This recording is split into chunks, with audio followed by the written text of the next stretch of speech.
আরজিকর মেডিকেলের প্রাক্তন অধ্যক্ষ সন্দীপ ঘোষের বাড়িতে নোটিশ দিল কলকাতা পুরসভা।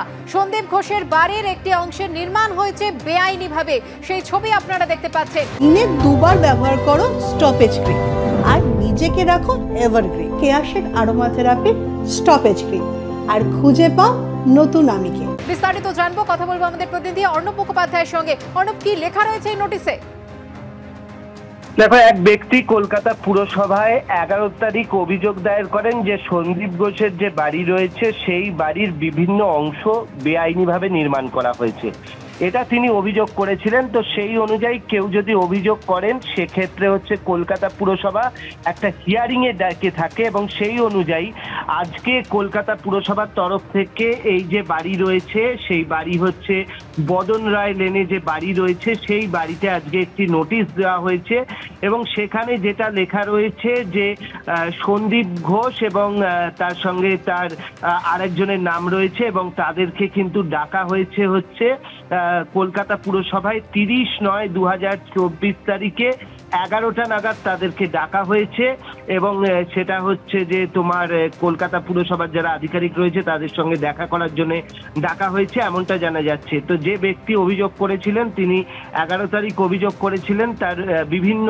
সন্দীপ ঘোষের এই যে বাড়ি রয়েছে সেই বাড়ির বিভিন্ন অংশ নিয়ে তিনি অভিযোগ করেছিলেন এবং তারই পরিপ্রেক্ষিতে আজকে এই পুরো বিষয়টি যা অভিযোগ হয়েছে সেই অভিযোগের সত্যাসত্য দেখার জন্য কলকাতা পুরসভা একটি নোটিশ কিন্তু দিয়ে এসেছে এই যে বেলেঘাটার বাড়ি আছে সেখানে। ধন্যবাদ অর্ণব।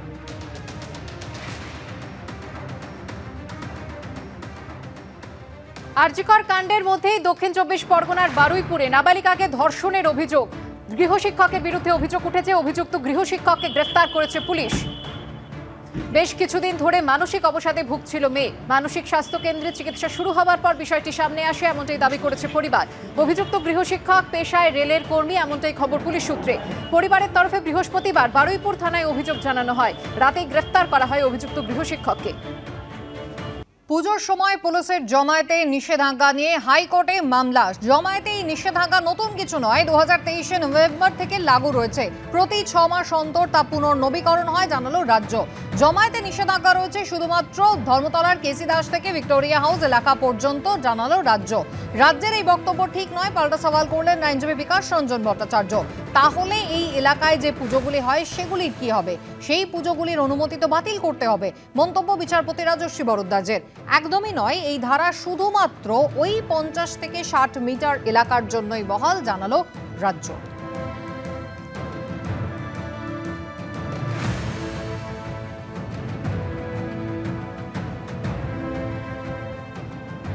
এই নোটিফিকেশন একেবারে প্রকাশ্যে আসে গতকাল এবং তারপর সমালোচনা চিকিৎসক মহলে।